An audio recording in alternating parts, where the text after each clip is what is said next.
Who changed?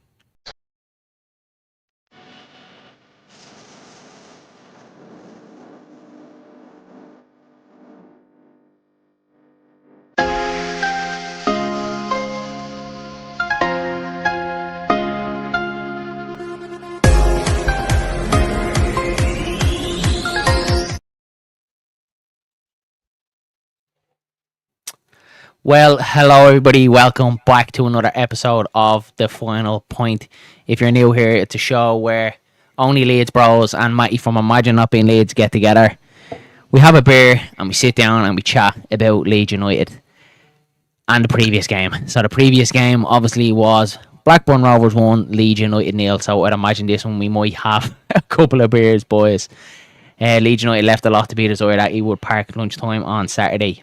Which seen the Whites fall to a 1-0 loss against Blackburn Rovers. We're going to get into it, discuss what went wrong, what the boys' thoughts of it was, and we'll try and make sense of it all. It is the day after, so hopefully we're all calmed down. First of all, we'll head over to Matty from Imagine Not Being Leeds. Matty, what's happening, buddy? How are you?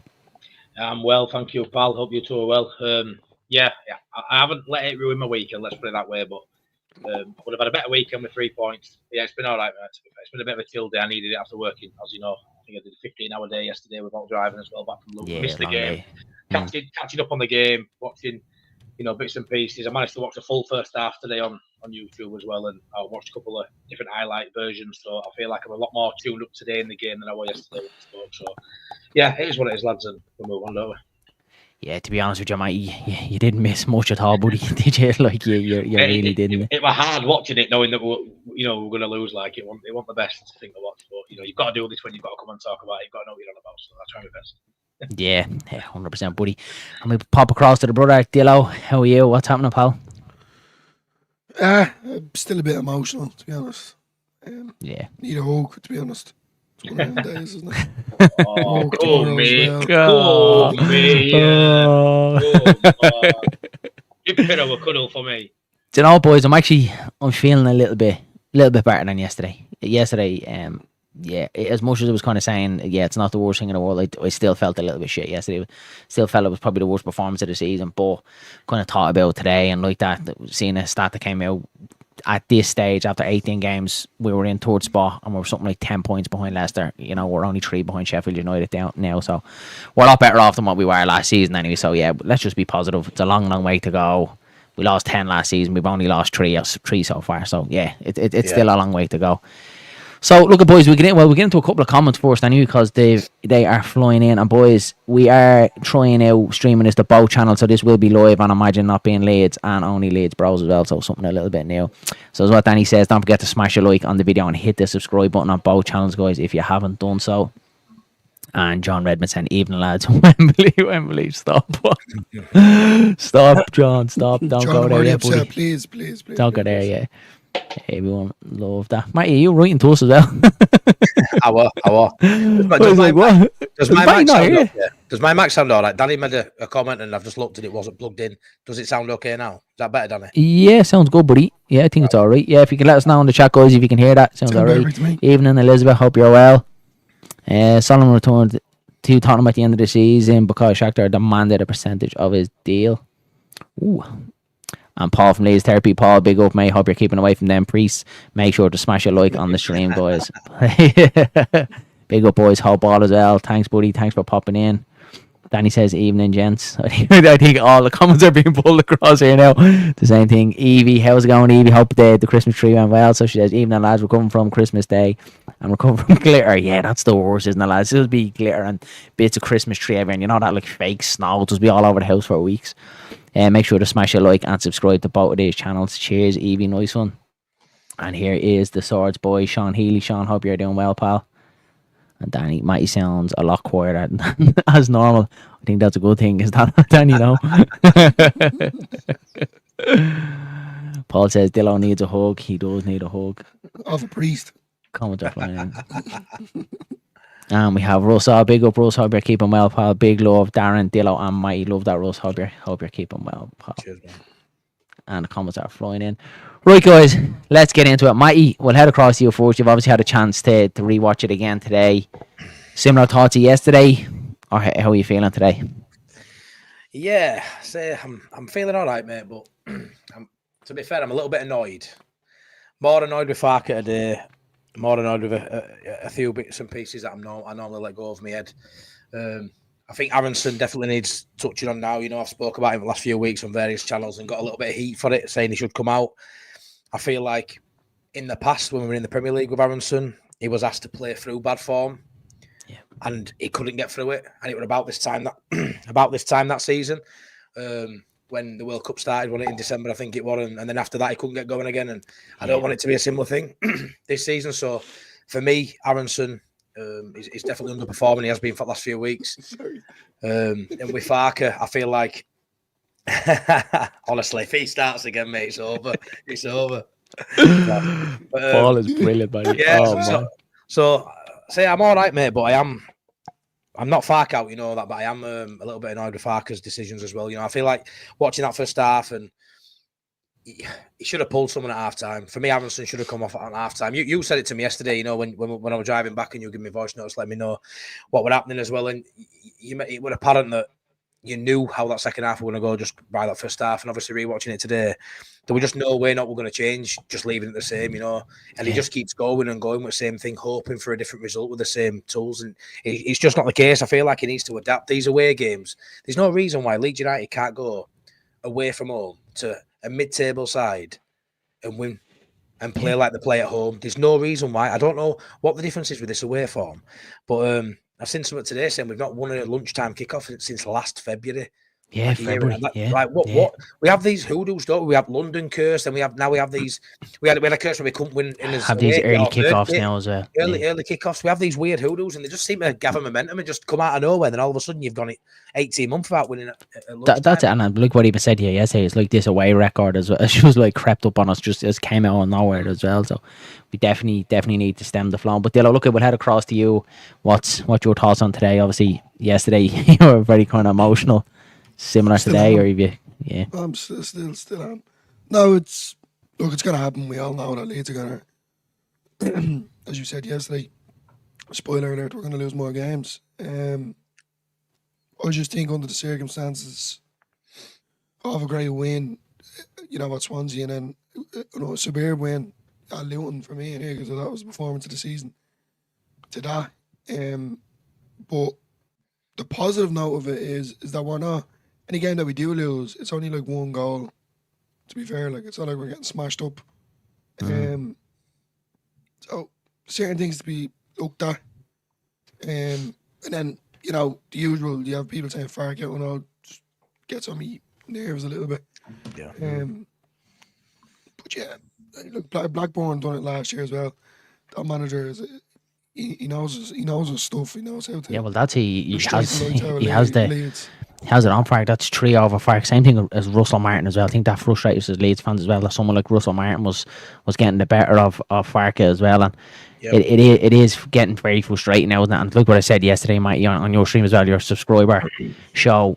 It feels like every time we lose a game, we're losing it the same way, isn't it? It's not like we're getting outdone by a side that can actually play football. It seems to always be the same way. Now, I watched it back a little bit myself. When I was watching it live, I felt like Blackburn were playing a low block. When I watch it back, it was more to like a mid kind of block that they were playing. They were still trying to get at us. And then in them last 15 minutes, they really, really sat in then to obviously try and protect their lead. And it's becoming a problem for Leeds when teams do sit in against us, and it doesn't take a genius to realise we really are struggling against it. And Joe Rodon touched on it as well in his post-match. He said the exact same thing as well. He said these sides just want to sit in. And I understand, Joe, yeah, you're stating the obvious here, buddy, but it's your jobs as footballers and Leeds United to break that down and find a way to win football matches, because you can't lose a game or draw a game and slip up against sides that you should be beating and come out and just go, oh, well, they played the low block today, we couldn't break it down. It's not really an excuse. We still had chances, Darren. We still had chances, didn't we?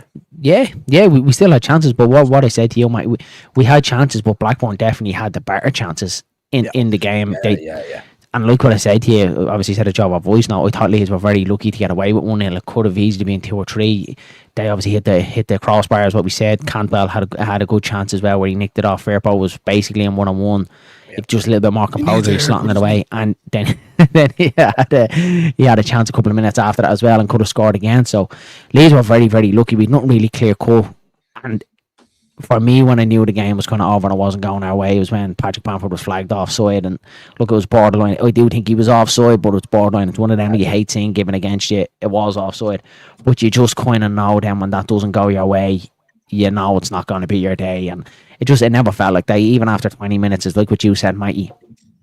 It wasn't like you could see glimpses here or there. You could see that we were just kind of building our way into the game. You could just see it was flat. It was completely flat. And then at half time, it was really crying out for a substitution to be made then and a bit of a shake up. Even if you wanted to play with the same personnel, but maybe go a little bit different. You know what I mean? Like try and let Rotwell off the shackles a little bit. Try and change it up. He didn't. He came out and for the first 15 minutes in the second half, they played the exact same way. Nothing changed. It was a carbon copy of the first 15 minutes in the first half. So this is where the critics then fall on Daniel Farke, and this is where I feel like he doesn't help himself with situations like this. And if we can all see it as fans, surely a man in his position could see it as a manager. And the only thing I can think is the reason why he does it is he's just pure stubborn. That's all it is. And it's like he hates to be wrong. He wants to, when he picks a starting 11, he wants his starting 11 to be proved right that I did pick the starting 11. It's like he's afraid to hold his hands up and say, got it wrong today, got the wrong personnel, the wrong tactics, I need to shake it up. And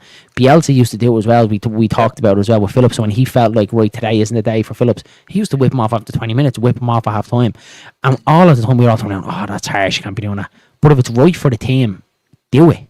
Because Leeds United above all is more precious than any of these players feeling. So for me, at half time needed a shake up. If at a push he was going to give the players the benefit of the doubt, give them 10-15 minutes the second half, and then he waits. Then I think it was a 68-minute then when you see the boys whipping off their jackets to come on. You see Solomon and Ramazani coming on, and again it took them a few minutes to get into the flow of the game, probably about 10 minutes. So you're talking about 10 minutes then to try and change the game. It's far too late. And this is where my frustration is coming from now. Again, I still do think we're alright. I'm definitely not Farke out, but this is where I think Farke needs to change, because he's not helping himself with these situations, because he's just backing himself into a corner. What's your kind of thoughts on that, mate? In life, you can make mistakes. Everyone makes mistakes. Of course. Mistake in football, as in an individual error, or you're losing the game. Difference is you always want to learn from your mistakes and always improve and always make sure you. And what we're seeing is he's not adapting, he's not changing, so it's the same mistake. Every time we drop points, it's the same thing we're seeing. It's the same pattern. Like Callum says in chat, 10 minutes in, you can, especially on away performances, 10 minutes in, you can tend to see how games going to go.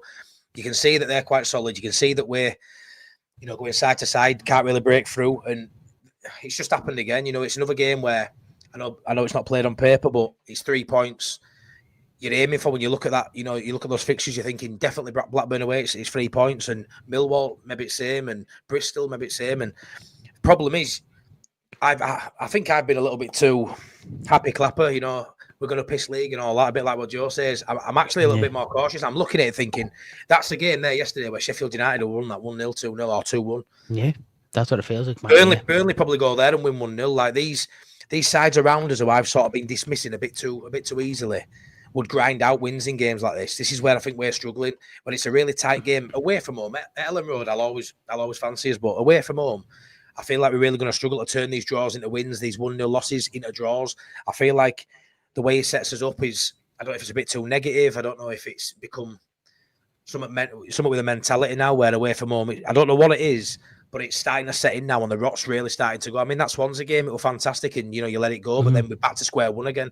Swansea game will struggle, as you know, different type of game, but there's just no consistency to us away performances at the minute. They're all over shop. And, what happens when we go to Turf Moor? What happens when we go to Bramall Lane? If we can't win at places like this, it's going to be tighter at top than what I thought. And we're going to have to win every home game if we're going to be playing like this away from home. Do you know what I mean? Because it's going to be so hard to maintain that 2 points a game, which we've just dropped under again now, when you can't put a string of not even wins together, but performances together away from home. Performances, yeah. And going back, even though we won at Swansea, lads, and we're saying like, the way form was poor. Look, and we know we got the win at Swansea, lads. We were very lucky to get the win at Swansea, because we obviously spoke about it when Leeds went 3-2 up. We dropped back. We dropped back into a low block, and we invited them onto us. They were getting chances of time and bringing the ball into the box 3-3. And you think Leeds are after throwing this away here. We have the quality to dig ourselves out. But that was a fine line again. That was a game that we very nearly threw away as well. We won it by the skin of our teeth. And I know, look, at the end of the day, we still won it. We still got the 3 points. But it is getting a worry now, isn't it? These away games. I like what you said, Matty. These teams that you dismiss, the likes of Millwall, like some people call it an like being arrogant, but it's not really. When you look at the quality of the side on paper, you would always fancy Leeds to win, and it's not played on paper, and we understand that. But you would expect us to go to places like Millwall, Bristol City, Swansea, and Ewood Park there yesterday and win the game, and we're just not. And I feel like that we can't keep using this excuse as the low block, and it was the same. It was similar last year. Even the games that we were losing away from home, we were losing them in the exact same manner as what we were losing them this season. And I'll go back to my E and bring you back to a point, probably one of our very first shows together. And it's something that sticks with me, is that it feels like this team don't know how to dig in and win a game. It always kind of has to be kind of fancy. There's no real sort of kind of grit, like that Grizzle kind of championship where we dig in yesterday, you know, we're up for the battle and, you know, we're scoring from set pieces. It always has to be, you know, glamorous, always has to look well. It doesn't really feel like we have that, like what you said, like the Sheffield United there yesterday, you know right well they're at least digging out a point because they have the heart, they know how to win it. It just feels like Leeds, we don't know how to win dirty, and that's what I think is a little bit of miss at the time. Well, obviously we want to play brilliant football, but there's times you have to dig in, you have to win dirty. 100%, mate. I mean, do you not think when you look at that? I mean, Dillo, yesterday, I mean, I'm saying Aronson probably needs to come out now, and I'd like to see a Nonto or a Ramazani, a flair player in there to see how well we can do. But yesterday, when I looked at that first half, it were crying out for Gillavogie to come in and put 3 in midfield. Yeah. It's definitely I looked at that and I thought yesterday that were apparent that he could have come in there and because they were bullying us at times. They were absolutely bullying us, and we didn't have one of them in midfield, mate. I think he would have short up that midfield, and it would have gave us attacking track on forward if he had played Gillavogie in that sit, and we spoke about it again, Matty, and he had to let Rotwell and Tanaka go. That would have gave us a really good attacking threat then going forward if he had went 4-3-3. I thought that would have suited us down to the ground, but again, it's like that. You just know it's like something that you want and something you see that you think might work. If Fark is just not going to do it, he's just never going to deviate from that formation, isn't he? Like he just never does it. The only time we ever see him going away from that is when it's a panic when we're losing the game and he just chucks a load of centre forwards and a load of attacking players on. Hopefully that we win the game. We've seen that at Norwich as well. So that's the only time it feels like where he kind of throws the formation out the window because he knows it's kind of the last kind of throw at the dice. He has to figure out what's going to happen here. He can't keep relying on individual quality to break down low block. We need to find ways. The plan B? That's what it feels like. Like what you said, I don't know. I'm confident to beat anybody. We think we're great at home. Sides are going to come there. That we can't. Look what you said, Matty. I wouldn't be surprised if we went the rest of the season without losing at Ellen Road. I don't think that's mental insane. It sounds mad when you are, but I could see it happening because we're that good at home. Yeah. It's just the away one is really, really bothering me, and it feels like it doesn't matter who we're coming up against. It feels like who we're coming up against that. It feels like we could. It's a potential banana skin at this stage, isn't it? But Dan, I mean, you were saying yesterday live on stream, like Fairbow kind of stands out. He couldn't even string a pass. This ball was getting away from him. Joe Rotwell done it a few times as well. You know, apart from Fark, like the players just didn't do it either. You know, a lot of things come in entwined together. Like Fark's not the one making a 5-yard pass. We noticed that a lot yesterday. That in the thing, even the pace on a pass, it was always like too far ahead, too far behind. You know, players' touches were off. It was like we weren't even concentrating to set it. It was always behind. You know, the final shot or a pass. Bogle as well. Remember Bogle got booked for a poor touch as well. It was like lapse in concentration. Like you can't blame that on Daniel Fark. That's the players. That's where it falls with the blame of the players. But it was like the tactics of the game and the formation that we had to do with. Daniel Fark didn't help the situation either, and like you can't solely blame Daniel Fark on the result. Yes, for me it's a collective. It's 50-50. Both of them have to take the blame. Daniel Fark and the players. I do feel though, lads, that he's got a different profile for every position, so he's got the tools at his disposal. That 10 role. This is every game that we play against, whether it's home or away, and it's stuck goes dead. You know, there's no kind of flair in it, as you said, Matty. When you want Nonto in there, that's the shape. And I'm not blaming Brendan Aronson. It goes dead because there's no one stretching the defenders as such. Because Pirlo's not going to do it, you know. And then now there's a knock now in Joseph's confidence, so he's not going to do it. And then you bring Bamford on, and 2 seconds on the pitch, and he gets his head busted on. I think bringing Bamford on, lads, has really thrown a spanner in works because it's either going to go one or two ways. You're either going to see Joseph knuckle down and perform beyond what he's been doing recently to try and win that, not only that starting shirt back, but even that sub shirt back, because he's got a third choice. I don't think he has. I think that's what Fark has maybe done with this. Or it could go other way, and a bit of petulance and arrogance can come in and it can go other way. But I sort of feel like we keep playing Aronson because he's so good in the press and winning ball back. I'm not being funny. We played away from home. I think we ended up with 70% of possession. Yeah. So what do we need someone pressing for when we've got the ball 70% of the time? Pretty much every game, right? We're not under the cosh in terms of possession. So I understand what he does, and I'm not devaluing what he does. He's had a really good season, 4 goals, couple of assists. He's played better than I thought he would at this level, to be honest, yeah. But everyone goes on about how good he is and how much of a part, you know, he's not an engine in a car where you take head gasket out and it won't work. You take him out and replace him with a flair player, you're just going to get different attributes. It's still going to work. It's still going to drive. I don't get it's like last season. We didn't have him last season and we were fine. We had a flair player last season, someone who could get the ball, turn on a sixpence and drive us up the pitch. Aronson can't control the ball half the time. He can't make a pass. He's at the minute his form's shot, and I feel like Aronson's somebody who can't play through form. Poor form. I feel like he's a confidence needs to be taken player. out. He'll start. What will happen now? That bandwagon will start rolling. He'll start getting murmurs and grunts in the stadium again. We don't want that for him. So I feel like now's the perfect time to take him out and bring a flair player in. You're at home two games in a row. It might even make these boring performances that some people say a little bit more eye-catching. It might, you know, I don't see any negative, in bringing in a Nonto or a Ramazani into 10. Bearing in mind, the next 2 home games, we're probably going to have 65% of possession. Middlesbrough maybe a little bit less because they'll probably come and play. But Derby especially, we're going to have 70% of the ball against Derby. I don't know what anyone says we are. So what do you need Aronson pressing for? That's it, mate. And it's like it's coming to a stage now where everyone's kind of saying, oh, well, look, we need Aronson. Aaron needs to be in the number 10. He needs to start. Then it's like, wait, so are we all saying if we take Brendan Aronson out of this team that are false shit that we can't win a game, that he is the vital call? Because that's what it feels like now at this stage, that he can't be rotated, and he's now become the undroppable one, where it was kind of Willie Nonto. It feels like now Aronson is kind of almost undroppable or unrotationable or whatever way you want to call it. Do you feel, Darren, if we take him on the starting lineup, we can't win games. Go ahead, mate. Sorry. Do you feel like we've only got 110 and that's why they're doing it? Do you not think Nonto, Ramazani and Solomon are? If you put one of them in, is it square pegs round holes? Because I don't think. No, but this is what I'm saying, mate. This is where, because we haven't seen anyone else play there. In little parts, we've seen Nonto kind of drop into the pocket. We've seen Solomon do the same thing, Ramazani as well, in like little parts here and there. And I feel like now Fark needs, and I said it as well, I think it was after, it was a Swansea game. I turned around and said we need to start trying someone else in the 10 because Aronson isn't going to last the course of a 46 game season. Yeah. He's going to get injured. You know, he might pick up suspensions. He might just not be at it like the way he was at Blackburn. And you need to have a plan B. You need to have set in your head, right, my replacement number 10 or my second choice for number 10 is Ramazani, is Nonto. We don't know that because we haven't seen it as fans. So Fark needs to know now in the eventuality like that where his performance has dropped, who's coming in to replace him, who can pick that up, what's my plan B. And it just feels like we haven't got it. And we obviously had a conversation a couple of weeks ago about January. We feel like we don't really need anyone, and this is what I was afraid of. And I said it to you boys, yesterday was the first day where I really felt like I missed Georgie Roar. I didn't really kind of miss him up until then. It was obviously games were like, geez, it'd be great to have Georgie, but yesterday after the game I was like, Jesus Christ, I really miss Georgie Rutter today. It was crying out for someone like him just to be creative. We didn't have anything in there. And even to kind of grab the game and go, give the ball to me. I can do it, you know, like a Pablo Hernandez kind of type. We didn't have it. And that's why I think it doesn't matter if Leeds win from now until January.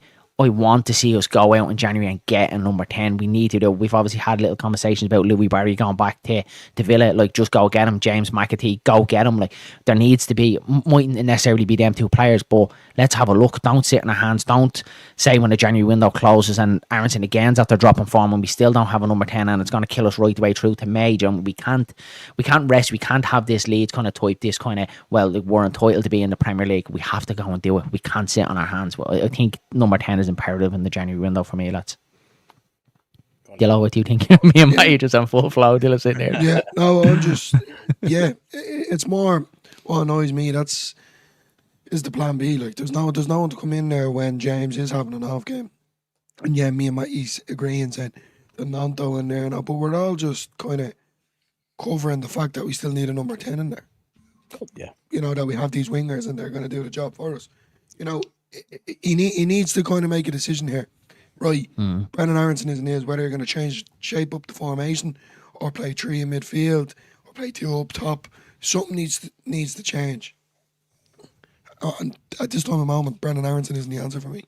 I'm telling you now, lads. What do you think to this, Dilo? If Ampadu would have come back 2 weeks ago, they'd have took Aronson out, brought Ampadu in, and you'd have probably seen Rafael Tanaka playing 10. Right now, when we haven't got a 10 and we're not in January and we're on about bringing wingers in there, which I think could do brilliant, I think if Ampadu's match fit now, Aronson comes out and that's how Ampadu gets back inside, because Aronson's form's a lot lower currently than Rothwell and Tanaka's. That's my I'd love to take. see Tanaka getting that 10. Yeah, I I'd would. love to But see like it might even change. I'm sitting here right now from what we've seen so far up in this 18 game season is that we need a number 10.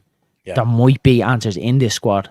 Yeah, You know, Tanaka might do it. Rotwell might do it. We just haven't seen it. There's not enough evidence there to back it up for me to turn around and go, well, Tanaka should be our number 10 because we haven't seen him there. That's something that you would just like to see. That's just an opinion. But at the minute, lads, we need to have a plan B because it's very much square peg and round hole with Brendan Armstrong like that. He's a different type of number 10, and there is going to be games where you need him, where you want the press, you want that tenacity, but there's games where you need the quality, lads, and quality shines through, and we just didn't have that yesterday. We didn't have the key to the door. We didn't have someone to unlock it, and Armstrong just wasn't the answer for me. And again, this is a failure on Daniel Farke to fail and not to see that there's someone in that position struggling yesterday, and to leave him on and leave him suffering in the game when you be ruthless. You have the balls to turn around and say, I have to take him out of the firing line here. He's not doing it. I need to shake it up. But that's what it felt like yesterday when he did eventually do it.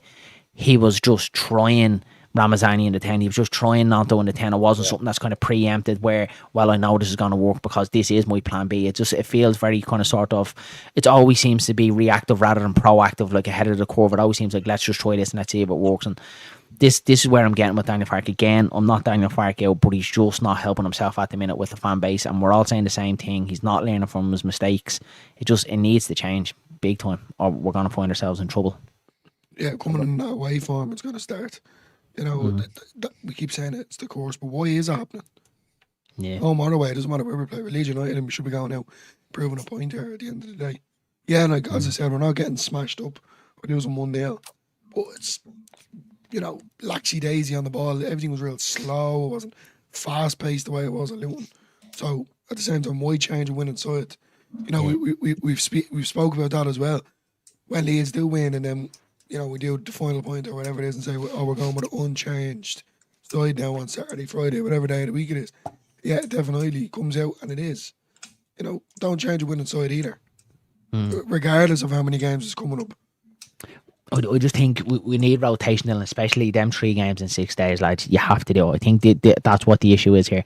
He is rotating, but he's not really rotating the right personnel, if that makes sense. Like, I think Armstrong really, really should have came out for Blackburn. For me, he had to come out. You could see against Luton that he absolutely ran his socks off, like ran himself into the ground. And the difference in performances, like Luton, we were all saying was probably our best performance of the season, followed on by Blackburn was probably our worst performance of the season, back to back. Like, how can that be such a swing? To have such a great performance and such a bad performance in the space of a couple of days, it's absolutely mental. And look what I said, it was a carbon copy before the last international break when we went away to Bristol City. It felt the exact same way. Then first 20 minutes late just weren't at it. Very lacklustre, poor passing, touches not being on it, just feeling like, just mentally the lads just weren't tuned in, mentally looking fatigued, looking tired, you know, no real energy in the side, no one really wanting to grab it. And it always feels like the exact same way. So Farke has to learn from it, lads. I keep saying the same thing, but go ahead, mate.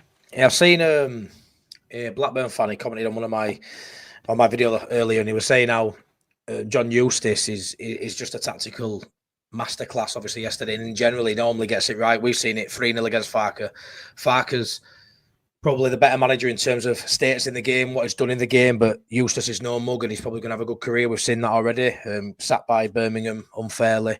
He's now at Blackburn doing really good things after losing, you know, the best player, so you can't argue with that. But he said the Middlesbrough game, they pressed really high, and then against Leeds, they fell back and they didn't press with nowhere near as much intensity. They held off because they knew sitting back, letting Leeds have the ball were the way to play. Middlesbrough were a totally different game plan. And you could argue Leeds and Middlesbrough are the 2 best attacking sides, but there was still a tactical tweak between the 2 games. We're not seeing that with Farke. Farke doesn't. No, it's the same way for every game. It's like he doesn't show any side, any respect, which is annoying me. He goes based on this. And he says it, doesn't he? He always says we have to go there. We have to show respect. And I said, yeah, well, Daniel, then change up your tactics and you know what way they're going to play. Don't just think because your style, you think it's right way to play football. Like, and you don't deviate from it. There's times that you have to. And I obviously said it to Matt yesterday. You could see they were just sitting in, and Tanaka and Rotwell and Strike and Rodan were basically 4 just sitting on top of each other at the halfway line. We couldn't get through them, and every time we do try and play a pass further forward, Nanto, who was coming in then he was swapped over from the left hand side, which I thought he was getting joy to the right hand side. James went out to the left, has no left foot. So Nanto naturally was drifting in, James was drifting in, Aronson was all over the place. So you just had this spine at the side right down the middle, and with absolutely no width whatsoever. You'd Bogle trying to do it, who I don't think had a great game yesterday either, and then Fairbaugh was just way off it yesterday. So our two kind of width players weren't on form either. So it didn't work whatsoever at all, and I need to shake up. And it is games like this at times where you need to probably rely on set piece a little bit more. With a lot of corners there yesterday again, we didn't. Yeah, exactly. Do you know what I mean? We didn't really make do with them, and there's games like that where if it's not working from open play, you're not getting any joy. They're playing a low block. It can be hard to break down. Well, then you get a set piece. You need to make it count, whether it's a corner from or corner kick or free kick from the edge of the box. You need to make it count, and it just feels like we just don't have that. It just feels like we haven't got the dog in us to scrape out a 1-0 like that. It's just. No, I don't ever get anyway kind of confident or excited when I see Leeds taking a set piece. You know, a couple of weeks ago we scored from a corner. It's great, but like us as fans, we should be kind of like, you need to get into this. Go up and win this. Go up and score it, more or less. And it's never like that. Set pieces are so crucial in a game. Yeah, and Leeds are just simply not performing on them. We get a corner, Dillo. When you get a corner and I'm at the road, I say just give him a goal kick. Just let him have a goal kick. What's point wasting 60 seconds? I agree. Completely agree. Well, going back to Fairbaugh there, Darren. I'm starting to think, is it maybe an issue now because there's a lot of rumours and speculation about his That's it. It's very much creeping up to the time that he can start having contract negotiations. And I said it to you lads, Fairpaugh's no one to blame for his performance yesterday by himself. He was stupid enough to do what he done at Millwall to get himself a 3-game suspension. He has obviously 3 games without being, like, he's probably physically fit but not match fit, 2 totally different things. And he comes into that game there yesterday, be called upon to step up to the plate, and he didn't. He was miles, absolutely miles. It's a shame, isn't it? It's a shame what happened with Bamford, with Byram getting that injury, and also being 3 games 6 days, because you'd have liked if they'd have been in a position where they could have said, well, you fucked up. You got a 3-game suspension. Byron's played well. You've got to earn your place back because you've let the side down. It's unfair. I know you said the same. They said the same thing to Dylan. In an ideal world, Byram hadn't got all these injuries. Wasn't like a quick turnaround. He was fit enough to play this game. You're turning around saying to Fairbaugh, look, you've been great at the start of the season, but like exactly what you said, Matty, you're the one that's messed up. This is your fault, and you need to fight your way back into the side, because we've said it so many times, even going back to Ampadu, is that people need to fight to get back into the squad. No one should get a free pass. Like, Fairbaugh shouldn't, out of his own petulance, get suspended for 3 games and then just walk back into this side. I would have loved to fight for himself, but yesterday just warranted that we had no choice. We had to put him in, Smith out, Byram out, unless you're putting Vauber there, which I don't think was ever going to happen. Of course, he was going to bring Fairbaugh back in. He didn't do himself any justice at all yesterday. He really needs to pick it up now for me, and he needs to get back on fans' side, because still don't forgive him for what he done at Millwall, and don't forgive him for the performance yesterday. He owes us one big time. He needs to step up again. No, he does. I mean, if he plays bad against Derby, I'd be bringing Byram in for Middlesbrough, so it's up to him now, isn't it? I'll have to, because Middlesbrough's massive time, isn't it? He can't let his form drop. With what happened at Millwall, getting suspended, if he now goes through December in bad form, and then you come into January, you know what fans are like, we'll all start talking, like Somerville, or he's got his head, like Dillo just said, he's already said it now in end of November, start of December. Is he thinking of moving on? He needs to show more than what he did, obviously, on Saturday, but it is only one poor performance. Before the suspension, he was playing well.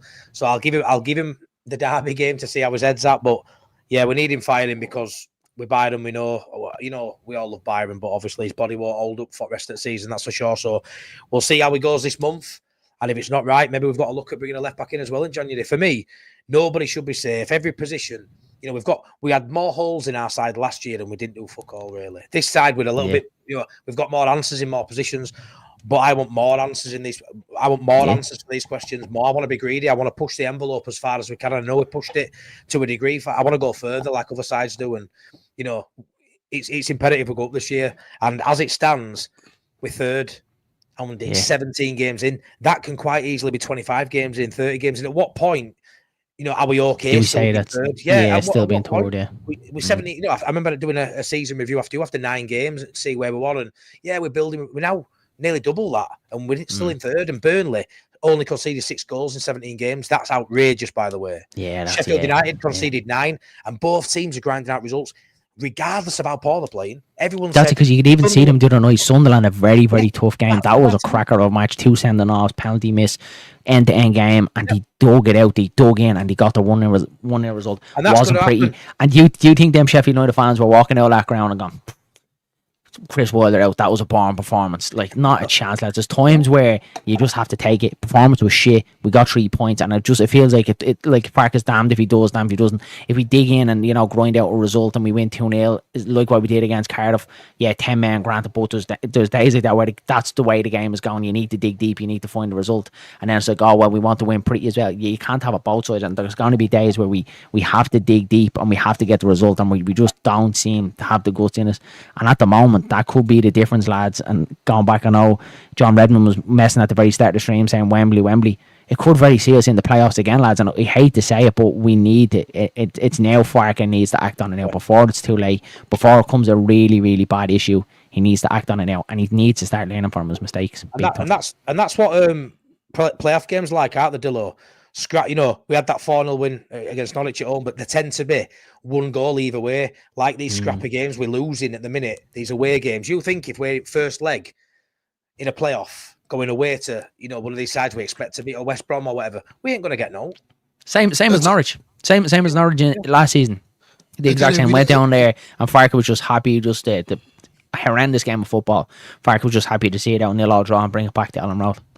You're like, what happens then? You're playing Ellen Road and then you're going away. Do you know what I mean? That's the fear of God. And I'm obviously worried about Middlesbrough as well midweek, but lads, I'm really worried about Preston going away to the deep there. We know what they done to us last year. Like, it just feels like every away, it doesn't matter who the opposition is now. We could be playing Leeds United under 12s away.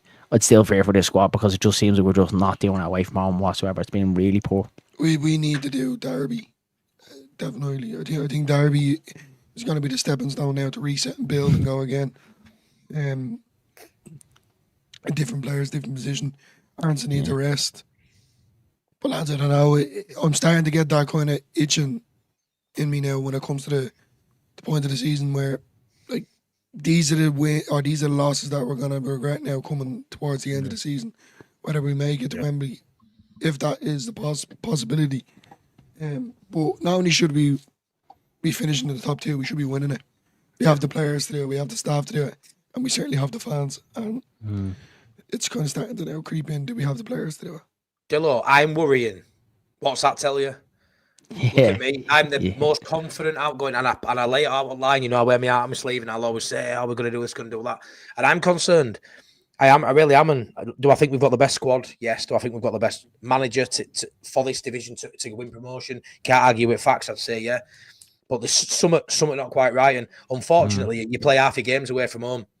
And if you're lacking in half your fixtures, then you're going to struggle, aren't you? Especially when the other two grind out these tricky games. And that's it's really bugging me this weekend. We've obviously seen what them two have done. And, you see Sunderland be the better side away at Bramall Lane. But I watching Joe's live stream and you just knew Sheffield United were going to score. It happens. Yeah. I refresh on BBC Sport and see Burnley go from 0-0 to 2-2 next time I check. You just think I can just see it again like last season when you're refreshing, you're looking at Ipswich scores and you're looking at Leicester scores and you just know it's going to be 3 points. It's just getting that point. I mean, do you fancy us if we want to play tomorrow night away at Stoke to win 2-0? Because I don't. I don't. That's what Burnley did yesterday. And Burnley are like bottom half at league for creating chances. I don't know how many I looked at stats, but I bet they didn't have 12, 15 shots. Burnley would have done. They don't do that. They'll probably had 5 or 6 and scored 2 of them. 0 conceded again. 6 goals conceded in 17 games. Let that sink in. That's a side that is going to be... That's defence. They say defence wins your titles. Yeah. How can you argue that they won't be in top 2, but then you've got Sheffield United? I honestly, I thought we were going to piss it, and I'm just not too sure now. I think Farker will do all right. I think Leeds will be fine, but I'm concerned. I can't lie. Yeah, I'm not. I'm not as confident as I was, lads. I'm not as confident. Yeah, I'm not as fully confident as what I was at the start of the season. It was very much as what just Joe's. Great, we're all having a great crack. Now we're here sitting here miserable. We're going to win 8-0. That will be every week. Yeah. Because we were all saying this squad, the quality. Yeah, we lost a lot of great players, but the overall squad looks a lot better. We have 2 in every position that can cover here and there. We're going into a better a league that's not as strong as it was last year. We've got stronger, so it should mean that we get promoted. And we're all very, very confident. But it seems like just the same things as what happened last season is starting to creep in again. I don't disagree with Danny was saying there. The 20th of January we were going on a run. Yeah, we might do so, and Jesus Christ, I hope we do. But that's what I'm saying. I don't want to see, it probably will be the whole of January where we're winning games and the board turn around and go, do you know what, actually, we're going to have enough here. soon as the window closed in February, then we have a bit of a wobble. Oh, maybe we should have did this, maybe we should have that. We just can't leave anything to chance, lads. That's what it feels like. What proof have we got, Danny? You know, when you look at it now, we've got a 14-game winning run or unbeaten run, whatever it was. What form are we showing at the minute to see we're not going to get beaten 7 away games in that 14 games? It's just, there's no evidence to back it up currently. It's that thing in it where we're all, you know, forecasting and looking ahead, thinking, yeah, I agree. I think we will go on a decent run. But to say it right now that we're going to go back to 14 games just because we did last year, when 8 of them are going to be away from home, there's just no realism to that currently right now. That's what's in my head. How can you string a run together, which Jer said with the performance we've had this season and, you know, some of these away games we've lost, we're going to have to go on that 13 to 15 game unbeaten run again. We're going to have to match last season's points. If we don't do that, we won't even match last season's points, which is a fair point. Currently, right now, how are we going 7 games away from home without losing one of them and winning 5 or 6 of them? Currently, I don't see how that happens. It's a good point here from Sean Kelly. Says it's just Leeds. We are so scared from the previous campaigns. We can never piss the league, even when on paper you'd think we should, and that's it. And it's being Leeds. It's like we feel like we have the God-given right, you know, to beat every single team and, you know, to walk the league. And it's not even that. And I'm not one of them. There's a lot of pressure now this year, though. There is massive pressure, and that's what I was just about to say, Dylan. Is, well, look, I'm not one of them. Look, it's football. Anything can happen. That's why we watch it. If the favourite won every single time, it would just boring. You wouldn't even bother watching the games. But this is what annoys me, is that the way we are losing the same way. That's what's starting to annoy me now. Like, I fully understand that we're going to lose more games this season. I don't want to keep seeing us losing the exact same way, you know, to this team that sits in, plays the low block, hits us on the counter attack, gets the goal, whether it's going to be a stupid penalty, a corner, our mistake, and then we just fail to have any sort of quality or to feel like we're going to get back into the game. Because yesterday we just didn't. We didn't threaten whatsoever. I never actually felt like we were even going to get out of there without a draw. And that's what's really starting to frustrate me now, is that it's just the same thing, the same issues, the same excuse as well from Fark as well in his post matches as well. And he needs to start learning from, because, well, look what I said, lads, his head is on the chopping block. The 49ers are knowing absolutely everything. And look at Sean. Sean obviously brought it up on Just Joe's. He's brought it up a couple of times with us. When it gets to the Premier League, lads, you know, they're looking back on all this whole situation, regardless if he gets us promoted or not. Yeah. They're looking back at all this for me. 100%, mate. Like I say, I just have heart palpitations. It's just, I mean, you look when pressure kicked in last season, right? There were no pressure last season for the vast majority of it because we were so far behind early on. We were just always chasing. As soon as we got to top of league, as soon as we got in that conversation for autos, as ours fell out, then we couldn't compete, right? This season so far, you know, 46 games, you probably don't feel pressure as a player. You're getting into the swing of it. You can it's like it been a long distance runner, innit? You don't go out from, you know, you don't go lead and win the race. You pace yourself. You don't peak too early. You stay 3rd or 4th with your eye on lead. You go gradually as the race goes on. So for me, Leeds United being 5th, 6th, 4th this season so far, what concerned them. But what happens if we knock top and clear after 30 games? You know, all of a sudden, we're only a month or 2 off this pressure really starting to turn. And we know, you know, we've lost some big hitters from last season, but it's still a massive core of that side still there now. And we lost more experienced players last season. We brought Gilavogi, and that could be, you know, perfect signing come end of the season. He could be more important come the end of the season than what we know right now. But that's some of that really bothers me, because when you're seeing Farker's not learning from his tactical issues that he's having, he ain't learning. How can you just guarantee a squad of players can change the mentality when he comes up? Like, I aren't too sure when it really comes to those crunch times, if it is tight. Because I've never had an issue, because I've always thought we're too good and we'll create a gap. So we'll get to a point where it won't be as tight as last year. If that doesn't happen, what's the mentality like of these players? Is it strong enough? That's great. That's my question, mate. That's my question. Yeah, and I think that's what the comfort will obviously pass that over to Dylan as well. My little bit on it, that was probably my comfort going into the season, where I kind of felt like we won't need to kind of have that pressure. We should be well home and hosed. You know, we should. Yeah, again, it's arrogance kind of saying it, but we should be walking this division. We shouldn't have to come down to that crunch like that QPR game away from home, where we have to win this game. Yeah. Our promotion, you know, literally hangs on a thread in this game. I think that's kind of been my thought, and it still might very much happen that we're never going to get to that point. But if we do keep continuing the way we're going, it will get to that situation. And you're bang on the money there, Matty. How did these boys step up to that mentally with that pressure on them? You know, knowing that they failed at Wembley last year, can they do it again? Have they got the mental strength to get through it? That is the worry. That is the question. Yeah, you're right here, Mike, because if it does get to that, My anxiety's through the roof. Sorry, Dilla.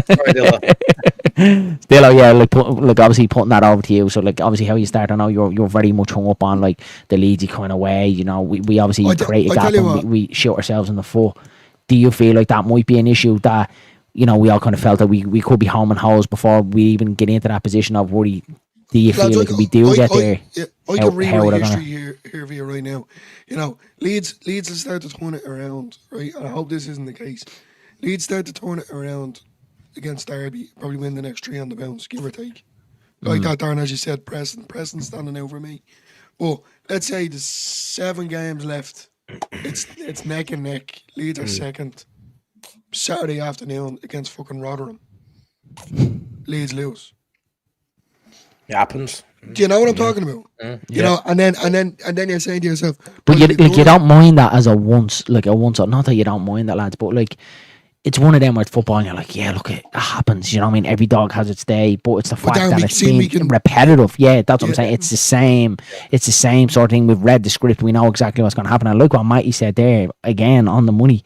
If Leeds were playing Stoke away from home tomorrow, I'm not confident that we're going there picking up any points. Not even confident we're going there to, you know, get a draw. Like, that's the way it feels at the minute, and that's not good for a team that we've all said that we're going to be front and centre, and, you know, we're going to walk this league. It isn't a strong league. Like, we need to pull ourselves back into check and realise, you know, it's not going to be a walk in the park.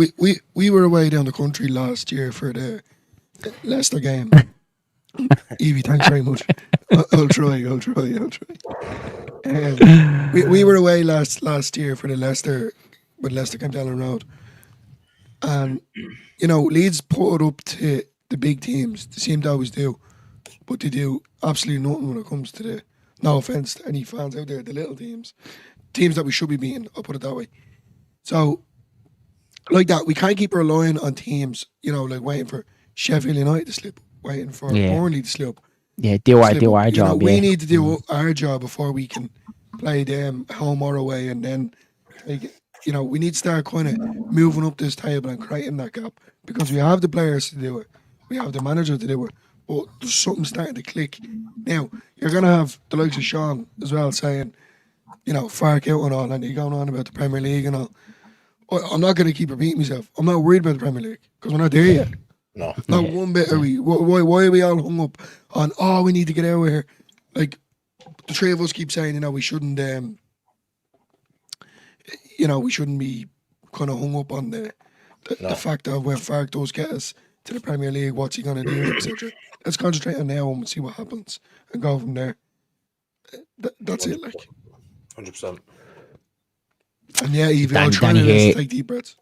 Danny here has been saying this now for a bit, lads. In fairness, Danny started giving Bamford minutes this time last season, then played him in the new year. It's happening again, and I've got the receipts. Yeah, I know, Danny, buddy, but I think the Bamford this time last year isn't the Bamford this year, and I don't think his body is up to it at all. If he'd have come on and scored yesterday, then we'd have all been like, bloody hell, Danny's onto something here. But he didn't. He came on and looked poor. Hold on, Matty. I'll try it out there. No disrespect to Danny. Yeah, Bamford comes on and scores, and he's a great fella. I'll give him a pat on the back. Yeah. And that's great. And he probably do all right again in the next game, getting assist and go. But the one after that, then that's when he gets the injury, and that's when he takes himself off back to his podcast. While he's celebrating about Leeds United. Not being smart, lads. I'm done with Bamford. I'm being honest. Yeah. It'd be hard, wouldn't it, if you come into team, because like I say, you'll back anyone that wears a Leeds United shirt. But it'll be very hard. Sorry, Danny, buddy. I'm struggling to keep up. This is the most comments I've ever had, buddy. So give us a break, man, will you? You know I love you, Danny. What I'd like to say, lads, just chime in a bit, is when you look at Leeds, we've spent well. We've got a good wage budget for this league. You know, we've spent money in this league. I think we're top spenders, top wage bill. And consecutive games now, you know, away from home and stuff like that, we're talking about, we're struggling to break a low block down, right? We're struggling to break, 100%. We're struggling to break a low block down or a mid block. We're struggling with these games. Even at Ellen Road, sometimes we've struggled, and we probably will struggle at some point in the season, right? But we spent money and we brought players in to adapt to that. We knew what we were facing this season from what we faced last season. And we also knew we'd lost Jorginho a couple of weeks into the season. So we knew it was even going to be harder to break these sides down. So you've got to look at the manager and the board. We shouldn't still be saying 18 months later why we're struggling to break down. A low block. Yeah. A Cardiff sitting behind ball. But not even a low block. As you said yesterday about Blackburn, sorry for going across you, mate. Not even a low block, a mid block. We failed to break down. Not even an ultra low block. The last 15 minutes it was, but for most of the game they were playing a mid block. Yeah, and we failed to break that down yesterday. But just touch on what Michael said here. Teams up there against us every week. Blackburn were the first to every ball yesterday. We didn't match them for intensity. Carbon copy of the Millwall game. Yeah. And this is where it comes into where it's the players and it's not Daniel Farke, because at the end of the day it's the players that needs to have the same intensity. It's the players that need to have the hunger to go out and show their will, to show their quality on the ball, to dig deep. That's not up to Daniel Farke. Look, at the end of the day, he puts a side that he thinks is going to win the game. And when they're not performing, well, then you change it. And then that comes down to him, and he failed to change it. So this is why I think it's 50-50. The players for me yesterday, mentally, just weren't at it. The blame definitely falls with them as well. And that's what the frustrating thing is as well, is that you look across the squad and we keep talking about the quality that we have, and none of them showed it yesterday, and it's just so frustrating. Like, how that front four didn't get any joy. The performance first half's on the players. The performance from half time onwards is down to Farke, because he had 6 subs to change there. You got 6 players to bring in and tweak tactics, and from half time onwards, no change, and it felt like it got worse. So first half players. Because you have a good few days in training. You put your team out based on form and based on what you're saying in training, and that team lineup is fair. It's fair enough. It speaks for itself. Yeah, it should go do a job as soon as it gets to half time. Because you can't be pulling 3-4 players off a pitch at 30 minutes. So you give him to half time. He needs to be bold and brave enough there to pull one of them off. To pull a couple That's of a cracking comment. What's that? I missed that. Scooby. But think about our fair play award. Yeah. That's a crack of that. Sorry, Matty, go ahead, buddy. That just it just needs to be braver, doesn't it? It's all right being stubborn, but stubbornness could stop us going up this season. But that's what I was going to say. Stubborn's got to, at the minute, stubbornness. And then he leaves, Dillo. Then he leaves and goes on wherever else in his career. Less side than Leeds United, and we're left picking up pieces, going at the 3rd year in Championship. I think me and Darren should take it over, to be honest with you. Yeah, will probably happen. It doesn't get us up this year. We sack him, stay in the Championship. He goes back to Norwich, wins the division with them the following year. We get some David Hockaday-esque manager, and then we start lingering around 10th in the Championship, and then you'll have all the fans going, "Oh God, imagine we had Daniel Farke back. They were great times, right?" You can just see it happening. You know what though? We can always talk about. Wait until we get this player back. Wait until we've got this player back. That's fair enough, yeah. But it's still Farke's job to make it all fit and all work. And he's got to get his tactics right. So as you can probably, we've known each other now 2-3 months now, and you'll admit this is the worst you've probably seen me. I'm not kicking off by any means, but this is the most down you've probably seen me. The most negative version of myself I've been this season. And do I think we'll still have enough? Yeah, I do. But it's the writing's on the wall, and a lot of people will say give over. It's just a loss. But do you think it's just the drop off of, because obviously the Luton game was such a high, and we were all saying that's brilliant. Do you think because obviously you can get little dips in a draw and you're like, Grant, do you think it's because we fell off such a cliff against Blackburn that we were on such a high, great result, best performance of the season, we're going in the right direction here, should be bleeding back Blackburn the weekend, and then we put in a well below par performance? Do you think that's why we're losing it a little bit more than maybe what we should have? Probably, mate, yeah. And when you look at the Swansea game as well, that was a hard game, but because of the way we won it, it masked it. That papered over the cracks of that performance, because it was like, wow. And then you go beat Luton, who's got some good talent in there, some good players, 3-0, and you are riding that crest of a wave to then be right back down to earth and realise those 2 performances, no's changed. You just hit a purple patch for a couple of games, but now all of a sudden you're back again at square one, where you can't string any consistent performances away from home, and that's where I'm at with it. And I mean, you look now when you got 2 home games. We expect him to go beat Derby, we do, and that might sound arrogant, but we do expect that at home at Derby. And Derby, fans will probably agree with us on that fact. We should beat Derby at Ellen Road. Middlesbrough's an home game, but that was the one we're all worried about anyway. Then we've got to go to Preston away that we didn't beat last season. So out of these next 9 points, we really need to be taking at least 7 for me with this loss. At least 7. At least 7. Yeah. And the idea will, but look what you said, Mike. Like if he. if we look, we have to be beating Derby 100%. But could you imagine if we don't beat Middlesbrough, if it's a draw or even a loss, and then we go to Preston and lose again? Like, whoa, lads! Like, might be game over. That's what it feels like. It's on a knife edge, and it could be game over for Daniel Farke. Then, do you know, this is how tight it is. But I'm just gonna pull up this comment. What 10 do you reckon Daniel Farke wanted before the transfer deadline be at the beginning of the season? I think we were obviously looking at your man Roland Saloy. Then we were in for Hamer as well, and I think Daniel Farke, it was the first time when the transfer window closed, he was obviously asked about the Hamer situation and asked about a number 10. It was the first time, not that he threw the board underneath the bus, but it was the first time he was kind of very, very much kind of speaking against the board that he wanted that number 10. Yeah. And I do think Farke agrees with the squad, and we heard Angus Kinnear saying it. Did I go? Sorry. Oh yeah. We heard that. We heard Angus Kinnear saying it in the Square Ball podcast as well at the beginning of the season, where he felt like, you know, we had enough to kind of, there was enough in the squad to kind of do it. I don't think we do, lads. We need that number 10 badly. Ideally, I'd love another number 9 as well, 100%. I don't think we're going to get number 9. I don't think Barford's going anywhere. The board are going to look at it and say we have 3, but surely Daniel Farke can go to the board and go, look, I'm playing square pegs and round holes here. You can see Brendan's performance. It is dipping. We need to dip into the market. We need to be getting ourselves a number 10. That was for me anyway. Like, would you have any preference of like who do you think ideally that we could go for? I think, are we all kind of saying yeah that we need number 10? Or definitely. Like, yeah. Might you, buddy? I know we're kind of saying that there's people that can do a job. Yeah. Like right now, I know we're kind of say Tanaka might and Solomon might, but right now, like, would you be happy to go the season with what we have, or do you think we might need a 10? No, I mean, I think they should go for a 10. But I think from now till the end, I think Aronson's going to come out in next week or two, and I think you're going to see whoever fills that. I think it'll be a Solomon or a Nonto will play that role, and I think you'll see an upturn in performance. I genuinely do. And then you might end up then where you're like, maybe we don't need, but let's just say I'm right, and I say Nonto comes in for Middlesbrough and has 3 or 4 man at match performances, which Nonto could definitely do in that 10, right? What we normally do in that situation then is not go get someone. I think we need to get someone regardless. But all I'm saying is I think we have got players in this squad who can play that 10 and play it at a higher quality than Aronson. I genuinely believe that, right? But either way, if Nonto plays it 10 for next month and scores 10 goals, still go get a 10 because that might not have no legs to it. You don't know if that's consistent till May. There's no proof for that. The proof is there's someone like a James McAtee who ain't playing, who you've seen play in Premier League, you've seen play in Championship, would definitely come down to a top-end Championship side, I would assume, to play. Even Carvalho, there's obviously talks of Carvalho trying to get out of Brentford as well. Like, wow. We can't be in third place when January comes about because these players will be going to Burnley, be going to Sheffield United. We have to be in the top 2 to attract. Like, that's what I'm saying, mate. How annoying would that be?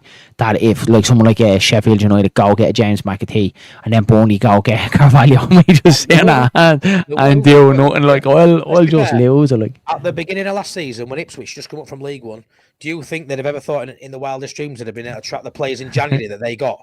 Because they're going to be challenging relegation, not titles. So when Ipswich came up last season, there was no way they'd have gone and got Kiefer Moore. But then they go get Kiefer Moore because they're in the top 2 at January. That's the difference. If we're not in that top 2, the players we're linked with, even if they don't need him and they're going to be a bench filler, Burnley and Sheffield United will go get him. So we can't. It happened last year. We were linked with every single player that the top 2 sides signed, and Southampton, by the way. They went there and they didn't come to Leeds, and all we did was replace his right back for another right back. That was it. Did nothing. So and then it filters out through the board. Then it was just like, we tried. We're like, well, how did they get them? Do you know, how are they getting these players and we're not getting them? Michael Brins is a good one here as well. Sorry, look one before they read. I was going to say, word on the street here, Matty's a free agent. What was you saying, Matt? He best 7 aside over, what was it, 13 stone? I'm the best 5-a-side player over 18 stone in Leeds. Fact. That old fact. You are agile. It might be 19 stone by Christmas, but yeah. Pero up top, Matty in the 10. So Michael says here, hi lads, do you think a proper number 10 would unlock Pirro? We know what he is now. He's a brilliant finisher, probably one of the best in the league, but doesn't really offer anything else in my eyes, and that's it, lads. He doesn't really offer much else in my eyes either. But a number 10, someone that actually can tread them ball, shoot him, can give him that chance to score goals. Do you think that that would help the squad all round. They should do, shouldn't they? You should be then getting a little bit more out on those, goals wise. James, Solomon, Ramazani, and then Pirro then obviously being the main one as well. Yeah, it's definitely a show to be had. I just genuinely think it's just the final pass and the final shot. As you said, it's match fitness, match sharpness, and I think it's the match sharpness at the minute for me. And look, as I said, Aronson hasn't done anything really wrong. I think that's just the main issue at hand at the minute. I think for a while at the start of the season we were kind of putting it on the Joseph and Pirro situation, but I'm starting to kind of think now maybe it is that 10 role, and also maybe sorry, also I lost my train of thought now. All right, Dill. Brain fart. Can I jump in, lads? All I will say, go ahead, mate. No one said it in chat or anything, but it's not an Aronson bashing this at all by any stretch. I mean, no. He has played. It's a help, but it's a help him out. It's a help him out, isn't it? Like, give him a dig out, man. He has played well this season and done better than I expected. But when he's dropping out, when he hasn't just had one bad game now, I'm not even saying. I'd say yesterday was a bad game for Aronson, but he's had a couple of off games, right? When he hasn't been terrible, but he hasn't been at it. The longer you keep playing someone when he's got a lack of confidence, he's losing the ball and the crowd are getting on his back and social media's getting on his back, you're not helping the kid out. For me now, this is where it's Farke's fault. If he maintains playing him, I aren't going to blame Aronson for poor football. We know he isn't a very capable footballer, ball at feet. He hasn't got the qualities that you want from a 10. He isn't the most talented footballer in the world. He's industrious, he's hard working, he gives you all that side of the game, yeah? So we can't, if he plays badly for 5-6 weeks in a row, I ain't going to put all that blame on him because I know his capabilities and I know what he can and can't do. And Farke does. It comes a time, and maybe we're jumping a little early because we've just been beat, maybe. But we are talking now, we're getting to that moment now where you look at it and go, Aronson's probably the one that maybe just needs to come out now and see what happens. And like I say, he hasn't been terrible. You've been saying it for a while though, mate, in fairness, yeah. So yeah, I'm going to give this one. You have been saying for a while that if anyone is going to fall out of the squad, it is going to be Aronson. You probably did say it is going to come to a point where it is going to be just fatigue or performances are going to drop. Someone will come in, do a better job, and you mightn't see him in the squad then again in the team for probably another 5 to 10 games because that person is doing so well. But look what you said, just try it, give it a bash. I think Derby's the prime game at home at Ellen Road. Just try it. Do you know what I mean? Try something different. If Farke thinks X, Y, or Z you're playing the 10, well, just try him against Derby because Aronson is flawed. But he probably will start him after a week's rest. He probably is going to start him again against Derby. And Evie always mentioned it on Joe's show with me about burnout and fatigue, and you can't keep playing everyone. Because the back end of last season were definitely burnout. You can see by results, 4 wins in 14, whatever it was. It was fatigue. We didn't rotate the main players because he didn't trust his bench, regardless of what we thought at the time. He didn't trust them. Fair enough. Brendan Aronson, right? When you look at it, he's played, I think, every game, 17 games. He's then flew to the other side of the world on 2 occasions to play for USA. So the season might only be 3 or 4 months in, but he's played 20 plus games and travelled around world playing. And he's the one that tends to play 90 minutes most games. You've had Firpo miss 3 or 4 games. You've had Bogle miss games. You've had James, Nonto. They've all come out. Ramazani. Pirro's been on bench for spells of 5 or 6. So was Joseph. Everyone's freshened up in that squad, really. Bar Aronson. So when we're talking about fatigue towards end of year, maybe his end of year is just a little bit sooner than everybody else's. Maybe he's hitting it now. Yeah. And as well, his travelling as well. Obviously, he's been playing for USA as well. His travelling as well. Tanaka's obviously doing the same thing as well. And it probably will, lads, come to a point with Tanaka as well. Like if he keeps, I know he dropped a little bit yesterday, but he keeps that standing performance of playing week in, week out, travelling, halfway across the world to play for Japan as well. It's going to catch up on him as well. You can't. These players aren't robots. It's the exact same thing. What happened they to want us. to be now because we need to get out of this league. So they'll have to get on with it. I don't like your negativity today. I'm being honest. No, it's not being negative. It's just it's trying to be be realistic about it. We've obviously said about Ampadu coming back in as well. Like, do you think he's going to help? Some people are saying, already foreseeing he can't do it in the championship. And look, I do want Ampadu to fight his way back into the squad, but I do think he will get back into the squad for this reason that we definitely do need a rotation in that middle of the park because Rodwell and Tanaka, more or less the exact same thing what's happening to Aronson, kind of have to play at the minute, even though Gilavogi has been there. I would like to see Gilavogi, kind of given a chance at some stage from the start. Again, whether Farke does it is going to be another thing as well. We all want rotation. We're getting a little bit of rotation, but just maybe rotate the right players. For me yesterday, maybe. Go ahead, with people going away in international duty or injuries, suspensions, etc., we can't have the same lineup every single time. Different players are going to have to play. Yeah, can't blame him, maybe. Schmidt is going to have to come in. Bogan might even need a rest as well, lads. To be fair. Wobers that are coming on. You know, we're gonna have to start putting faith in all these players, lads. Unfortunately, I'm not being smart. And then as Danny said, even down to Bamford, I don't really want them anywhere near the team, to be honest with you. But it's gonna happen. It's gonna be. It's definitely gonna happen. It has to happen. As Matty said, you know, the only one that hasn't gotten that bit of a rest and freshen up was Aaron's, and everyone else has. So maybe that's something that Fark has to do. He has to kind of make. Let's put a topic that I want to talk about that I think is a little bit of a concern is the Matteo Joseph situation. He's very bad. Obviously, he had like really good pre-season. Well, even the hype towards the end of the last season when he got his goals at Chelsea, we were all saying the Fark needs to start him. Had a really good pre-season. We're all going to say, told you, Daniel Fark starts this season. Our number 9 looks like Daniel Fark kind of hung his hat on him to be the number 9. Started him, showed his trust in him straight away. Wasn't necessarily playing bad, but because Pirlo was coming off the bench scoring goals, it was what you said, Matty. It warranted him to start the game. He did start the game against Sunderland. He scored down, so that kind of snowballed that, right, I need to be starting Pirlo now. He's the one in form. When Joseph then did eventually come back into the team, didn't quite give us what he was giving us at the start of the season. Whether, again, it's just we kind of like hung too much on him. Still kind of an academy kind of prospect coming through. That young kind of youth player didn't really seem to go up that level, and now he was kind of the forced off the bench then when Pirlo wasn't doing well. And yes, he was the first day yesterday that Bamford came on ahead of him. Where do you think his head is at, and what do you think where Daniel Fark is head at more so? Because obviously at the start of the season he really fancied Joseph, and now he's basically third striker going off yesterday. Or do you think the game yesterday was just in need of Bamford? What's your thoughts on the Joseph situation? Either or.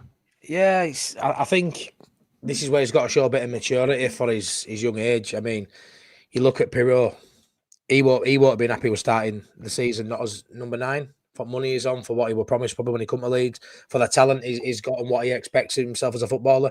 That's a kick in knackers for any footballer of a decent, you know, what is he, 24-year-old, season pro, top scorer in Championship, and he's got this young kid taking that spot, and rightly so. I think at the beginning of the season, he won it back through hard work, through forcing his way into a system that didn't suit him, and you can't argue with Pirlo getting in ahead of him when, you know, the time is coming for him, and that's down to his attitude. That for me.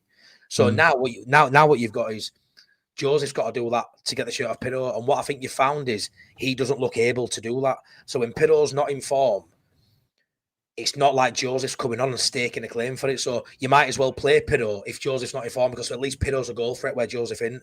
But now what you've got is you've also had Joseph dropped to third choice for one game. It might have just been Farker, you know, maybe showing him a little bit of something here, like, you know, you've got a lot to learn here, and maybe try and bring him down a peg or two. I don't know. I'm not saying he's got an attitude problem, not at all.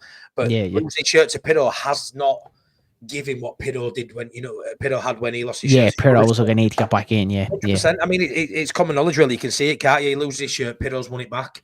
You know, Joseph hasn't won it back, even when Pirlo's not playing well. He's looking over his shoulder thinking, this young lad's going to be hungry, vying for my shirt. It's not quite happened. Whereas when roles are reversed, Pirlo's winning it back. What do you think to that, Dilo?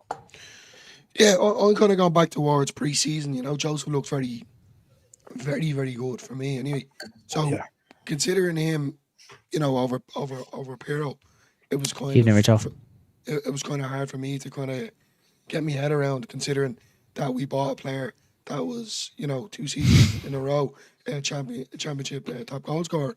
So I was, you know, as you can see, Pirlo is beside me. I'm not a hater for Joseph. He's he's similar to the way Bamford plays. So when he did come on, I thought he was very good at Sheffield Wednesday. Brilliant. When your man came over the barrier with the point in his hand. So, you know, for me, that I was kind of like, oh my God, this fella has something to prove. So when a Farr kind of gave him, you know, a bit of advice or a kind of pep talk before the season started, because don't forget, Bamford was kind of still injured at the time. He was injured now. So I feel like that he was saying, I'm second choice here now, I'm going to make it my first. And obviously, coming into the first start of the season, every player's kind of revved up, ready to go. And he made such an impact straight away. Then, as you said, the super sub that Pirlo is, that when Joseph wasn't kind of making an impact, Pirlo came on and did score. Now, with that being said, Joseph was still kind of doing his job and, you know, wearing down the defenders. So you kind of have to give him a bit of a pat on the back, considering, you know, he done the running and wore down the defenders but Piero came on and got the goal. Yeah. But then all of a sudden now it's a bit dead, and I don't like his attitude at the minute. It's the last three sub appearances that he came on: Swansea, Luton, and Blackburn. Yesterday, Blackburn was probably the worst. Where he looked very kind of disinterested. Was it not Luton though, Darren? He was real. His body language. Yeah, no, I'm saying all three of them. But yesterday was the worst one. He looked very, just his body language and all just didn't look, like a player that I want to get into the squad. Very kind of like I'm throwing my toys out of the pram yesterday. So. I know he's kind of young. There's definitely still a high ceiling there with him, but I was just interested to kind of get your thoughts on it because it became a bit of a worry. It's something that we brought up a couple of weeks ago, Matty, when obviously Danny brought up the Bamford situation, and I was kind of saying, I actually think it was in Spain at the time. I remember we were doing the streams in Spain at the time, and I remember going, like, oh, if this kind of keeps going with Piero and Jones, of no one really kind of, making a stake and saying this jersey is mine, Farker might start thinking, right, maybe it is time to give Paddy Bamford a go. He did, yes, he threw him like a little nugget yesterday. And my fear now, is it at that point, I'm not quite sure if it is, that if Piero's not doing it, are we going to start hanging our hat back on Patrick Bamford again, lads? Like, but it's not going to work, Darren, because after 3 games, he's going to get... No, I'm not saying it is, Dylan. I'm not sitting here going Bamford's the Angelo. I'm just saying... If I'm honest, lads, it's what's going to happen. Am I alone in feeling this? Like, no, if I'm honest, lads, I think I'm the only person that says this in the Leeds sphere, let alone this chat. But I think, as I'm thinking of it now, the fact we're talking about Bamford maybe coming back in, I think a 9 might be more critical than a 10 in Jan, because I believe between Solomon, Nonto, and Ramazani, one of them can play 10, and I think they'll be outstanding. That's just based on my belief that one of them can play 10 and will play 10. But the 9. Now, imagine if not even Piroe being out of form. Imagine if Piroe get injured and been out for 3 months. Yeah. Like right now, what the fuck would we do, lads? Yeah, and I know it's got no bearing on it, but just such a what Evie said earlier, because it's just a pie in the sky comment. But what's happening in January if we don't do it, and then like that in February he picks up an injury and we can't do it, and then you're hanging your hat on Joseph, who obviously isn't performing, and then Bamford. Do you know what I mean? With me, this comment, like I say, is a bit of a pie in the sky. It's just a plucking a name out, but somebody will be a mint signing for Leeds with this system would be Latte Laugh at Middlesbrough. If he played for Leeds up front, he would be unbelievable in this system. So he's one of them. I was just thinking, even when you popped up with your comment, and I was thinking there is some, but they cost a lot of money, but he'd be unreal. I know it's just a daft comment that I've said there, but he'd be unreal in this team. It's starting, I've seen it. Look, I think it's still way off the mark, but it's something there that kind of has got me thinking. Like when I first seen it, I was like, it's never going to happen. But then I'm like, oh, geez, it could happen. Evan Ferguson is being spouted about because obviously he's not getting much minutes in Brighton. Are Brighton going to loan him to a fellow Premier League club? I'm not too sure. Maybe lower down. Like, will he go to one of the lower end teams and fight relegation? Will Brighton think that's the best for his, progression? Would they rather see him go to a championship side, a higher end championship side, to get in, score goals, build confidence, play week in, week out? And then I started thinking about it. Like, first of all, I'm saying I was like, absolutely no chance of we getting Evan Ferguson. But then the more I gradually started to try and convince myself, maybe he might come to Leeds. Maybe he's not getting the Brighton. This is the first final point that I'm on an emotional roller coaster. I've been up and down. I'm telling you now. But right now, lads, Evan Ferguson goes to Sheffield United, boy. What's going on here, lads? That's what we've got to look at it. If it's 1st of January now, not 1st of December, and there's anyone like that available in Premier League, they don't come to Leeds right now. They've got Sheffield United or Burnley. Simple as. Yeah. Jeez, I'd love Evan Ferguson. That'd be a great signing. Oh no, absolutely. I'd love look here. Don't get me wrong. I don't think it is going to happen. But when you first see you're scrolling through X and I seen a possibility of Evan Ferguson being loaned out to a top end championship club, and I was just like, what? And then I was like, nah, never gonna happen. Then started looking into it. I was like, yeah, he's not really playing for Brighton. He's not getting in there at the minute, getting kind of big part minutes. Are Brighton gonna loan him to teams in and around him where he could make a difference? No, definitely not. And are they gonna loan him for his career to a lower end Premier League side that are fighting relegation, like say, spitballing here, like an Everton, someone like that, a Forest, that are kind of going to struggle? Will they loan him to somewhere like that? Is that the best for his kind of progression in his career? Or will they think, right, let's send him down to the Championship, one of the top boys in the Championship, where he's going to play week in, week out, going to score goals, going to progress, be more physical, and it'll be better for him and better for us in the long run? Then I'm like, Jesus Christ, is there going to be a chance of getting him then? Do you know what I mean? But look what Mikey said. That is 100% probably something that will happen. We probably will be all Leeds are favourites for Evan Ferguson, and probably last day before the window closed. Yeah, Sheffield United have signed Evan Ferguson on loan until the end of the season. Probably will be something like that. Well, you know what we'll do as well in January. Whoever we go for, if we go for anybody, they'll wait till the last few days because they'll wait for the right person, and that's what they'll say. Well, they'll wait for the right profile. They won't jump in and pay over odds. They'll wait until someone comes available, and it might be that last few days at window when someone's maybe been playing minutes in December, in November in Premier League, and then all of a sudden gets to mid-Jan and they're not playing as many minutes, and all of a sudden they're set their agent. That's how football works sometimes. It's not a case at 1st of January, doors open, let's get someone in. When do we ever do that? We don't tend to go on deadline day very often. But that last week... Michael's sorry, mate. Good job, lads. Oh, mate, but it's one of them where even if it's that last week and we miss that first 3 weeks of January, two games in a week, 3 games a week, you could be talking 1st of January, someone signed, like Sheffield United, go and bring someone in. We wait till 3 days before the end of January. You've lost about 8 games there. Yeah. 9 games. That bothers me. Yeah, you're playing catch up then after that. Yeah, I agree. We need to be proud. Surely that looks first of December today. Surely that they're looking right in 30, 31 days time. The window opens. What do we need? Where are we going? Take injuries, suspensions.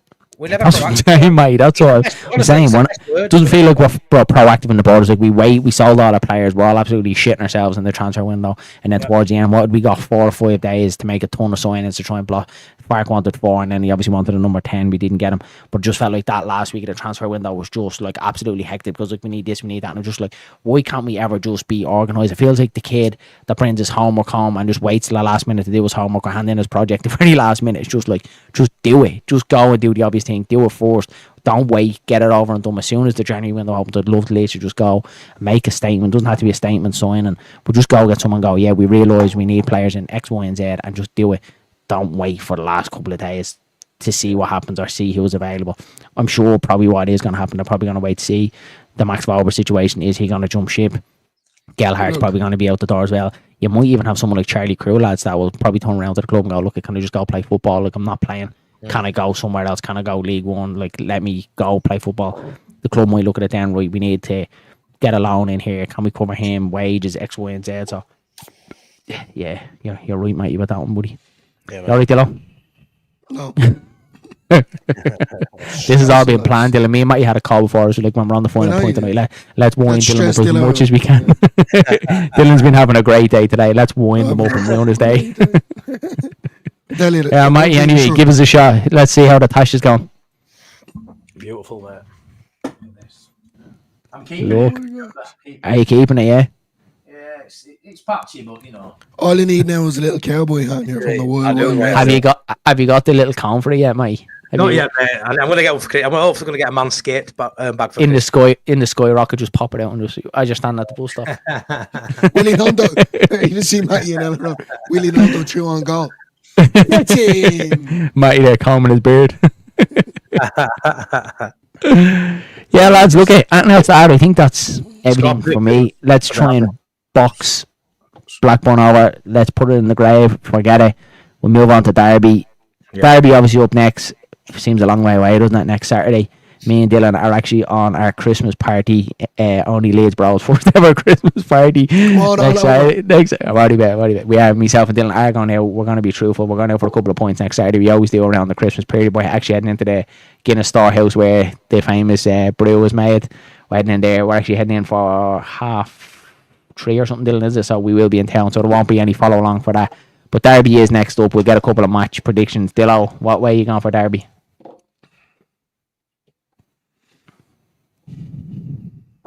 You already do. I'm going to say... Sorry there, before I do, I'm going to give me a prediction. See, this is how I'm feeling right now. Sean Kelly put this up. That's me. That's me. That's me right now. That's me feeling. I gotta say, if me and Dylan are in town on our Christmas party and Leeds are after losing to Derby, expect war in Dublin City Centre because I will just expect headlines in the paper. Only Leeds Bros arrested. Right, you're gonna have to take the final point. No, I'm gonna say 2-0 to Leeds. Keep an eye out on X, yeah. We'll throw up our night. We'll probably do an L12 pubs as well, Dillo. My name is Dylan, and I'm having my first point. My name is Dylan, and I 1-0 love Leeds Euro. v Derby. Let's hope so. So everyone's fairly confident. No one's kind of shitting the bed here and saying no. Sean says here, lads, football is just all destroying at times. All these thoughts and what ifs. So now, it's just Leeds. It's all the mental scars that we have inside. All the PTSD. No, do you know what? keeps Do you know coming what I back. don't like about it? Sorry for cutting you off. You know, like tonight now when I get into bed, right, the missus be like drifting off. I'll be drifting off, and I'm sitting there for the next 20 minutes to half an hour saying, "Why did he do that? Why didn't he bring someone on sooner?" And then No, they'll we turn shouldn't around. really She'll do turn around and nudge you. Go, you're right. You're not talking much. You're very quiet. No, she's Yeah, I'm just saying, sitting here you know, thinking, why didn't Daniel Fark make this sub on the 60th minute? Like, stop talking to me for a minute, will you? I'm trying to Why sort is it he out in in the my own head. Like. Me in the bed, she goes, Dylan, you're breathing very heavily. Oh, my heart palpitations sweating. If we lose against Derby, lads, I'm telling you now. Yeah, sitting there eating your dinner, not even looking your head up. Are you all right? You're Here, no, actually, no, he's here now, lads. We lose against Derby. I'm smashing this laptop up to pieces. Right, Dilla, what are we saying for Derby? What's your predictions, buddy? Oh, yeah, 2-0, 2-0, Leeds. 2-0. Nice. Matty, what do you think, buddy? And any of that don't know, on the final point, we always, for the next game, we don't delve too much into the next game. We always give our score prediction for the next game because we are running a little bit of a tournament there for correct predictions. Matty is leading it at the minute. He did get one right, so Matty is on 1 point. Myself and Dylan are lingering on a big, fat, smelly 0. We haven't got any predictions right so far. And then the forfeit for the last final point at the end of the season is to eat a hot chip challenge live on stream. So at the moment, Matty is leading it. So Matty, what's your score predictions, buddy? My mate Mark just said Matty will say 3-0, but I'm not actually, because you know I've been quite negative on this one. I'm actually going, and this you'll laugh. This isn't even a joke, by the way. Yeah, there'll be a reaction. That's what I'm saying. Sean knows it. Yeah, he's definitely thinking about other women, and you're just like, Daniel Fark, will you just make Sitting some on the edge of subs, the man? bed, sweat pumping out me. You don't look well at all now. I need to- Sitting down in the corner in the shower, crying with soap all over you, just going, just make some subs, man. Evie actually has it there to send the contract. Love it. Sorry for cutting across you, mate. Go ahead, pal. Right, mate. Yeah, you'll laugh, but 5-0 Leeds. I'm going for it. No, I genuinely think we'll hammer them. I'd usually say 3-0. I think it's going to be a 3 or 4-0, right? But because of how negative I've been tonight, and because of Leeds United are just like this, there's going to be a reaction. He's going to make changes, and yeah, it's going to be 5-0, lads. Mate, 5-0. I will do the chip challenge. I actually think it's going to be 3 or 4-0, but just to make it better content, 5-0. Fuck it. Right. If Leeds win 5-0 against Derby, I will do the chip challenge. There's got to be a reaction, lads. There's got to be a reaction. They ain't going to scrape this game. I'm not saying Derby no mugs. I've not done no tactical breakdown on them. I've not looked into it yet. I'll do that for a week as we get close to the game. But I don't know, 5-0's not in Leeds' DNA. If it's 3-0, he'll shut up shop and all that. I get that. But yeah, there's got to be a reaction. I'm going to go 5-0. Fuck it.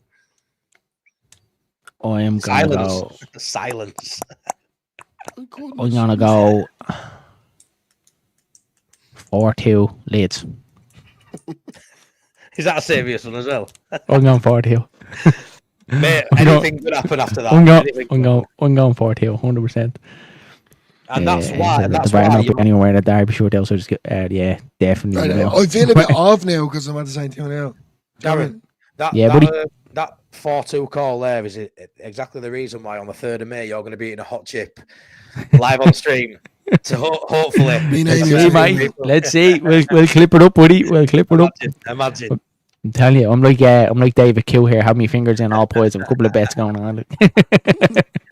Yeah, man. Right, boys. I think we will leave it there. Matty does owe us an old sing song. He's gonna sing us out. I think he's wrote something for us. Bit Christmassy, Matty, is it? Yeah. Now, 1st of December and all that. Christmas period is coming. This might be absolutely pants, but I jotted something down for 5 minutes. It's Christmas time. Sean, you're not real. I'm not doing 2. I'm doing 1, but I've wrote this one myself. Right. Mate, if I start crying, please don't tell me over the edge. It's just a bit of fun, chat. It's just a bit of fun. But thank you for everyone being in chat. We love you. Right. Thanks very much. It's Christmas time. There's no need to be afraid. But this Christmas time, we're praying for a May parade. And in this league of plenty, Anyone can win on that day. But what on earth is going on when Leeds play away? Do they even care when we're not at home? 'Cause these losses away and making everybody moan. There's the Premier League awaiting. If we can fix this now. So strange, I love it. Bamford came on instead of Joseph. Please, God, tell me how. Do they know we must go up this time? That's it, guys. I love it. You hear they're here loud and clear. Leeds are going up. Yeah, I feel so much better after that sing song altogether. Thanks very much for tuning in, guys. There, right, lads. Look it. Don't forget to smash a like on the video before you leave. Hit subscribe to both channels. Only Leeds Bros and Imagine Not Being Leeds. Final Point, the best upcoming show on YouTube. If you're not involved, get involved. And again, don't forget to hit that notification bell so you don't miss a beat. We probably will be back on Thursday with Daniel Farke's press conference for your derby build-up. Me and Dylan, there won't be any watch along or follow along this week, as we will be out getting absolutely legless in the Guinness Storehouse. Hopefully, after Leeds picked up 3 points. Matty, what's happening with you, buddy? I know you have a couple of things in the pipeline. You want to let the people know what's happening over and Imagine Not Being Leeds? Yeah, obviously next week there'll be a preview like you guys for the derby game, but yeah, I'll get in touch with Evie probably tomorrow and set up a time. But me and Evie are getting together to as the second episode of Ups and Downs on my channel, which is a mental health segment of the channel. And I want to get people on to talk about adversities they've gone through, tough times in their life, and hopefully they've come through one if they're still battling it. Yeah, come on if they're open to talking on camera. If not, I'm always there in chats as well, you know, if they want someone to talk to in general. But you know how I feel about mental health. I'm a big advocate of it. After seeing Evie's show she did on Discourse of Peacocks, beautiful, you know what I mean? And it was great. What a great person to get on for my second episode. So I'll be in touch with Evie. We've agreed. I think we're going to do it on Tuesday. It's going to be a pre-record, and hopefully we'll put it out on Wednesday. I just need to fine-tune the timing when we're getting on to do it. But yeah, so watch out for that. Watch out for that next week. Hopefully it'll go well. Evie's, you know, a top lass, and yeah, hopefully we'll have put the world to rights. Talk about Leeds United, a bit of mental health, and yeah, hopefully it's a good makes for good viewing. Love that, absolutely love that, Matty, and best of luck with that, Evie. I'm sure it's going to be a great watch, and fair play to you. It's not an easy space, you know, even talking about your feelings in private, but to do it all over YouTube, to share your problems, you know, even if it helps one person, it's absolutely massive. So fair play to the boy. Is absolutely outstanding that you do something like that. So make sure you head across when that video comes out and smash a like on it. Matty's an absolute top lad, doing great for himself and great for Leeds United content, lads. And before we wrap it up there, buddy. Oh God, I'm not going to sleep tonight now. I'm roaring and crying. Yeah, she did, buddy. Yeah, if you haven't already, head across to Evie's channel, Discourse of Peacocks.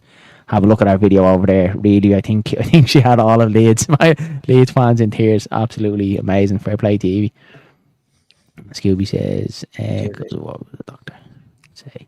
Right, boys, I think that's it from the Final Point. Only Leeds Bros, and Imagine Not Being Leeds again. Don't forget to smash a like before you leave, and we'll chat you all again soon. Have a good one. Take care of yourselves.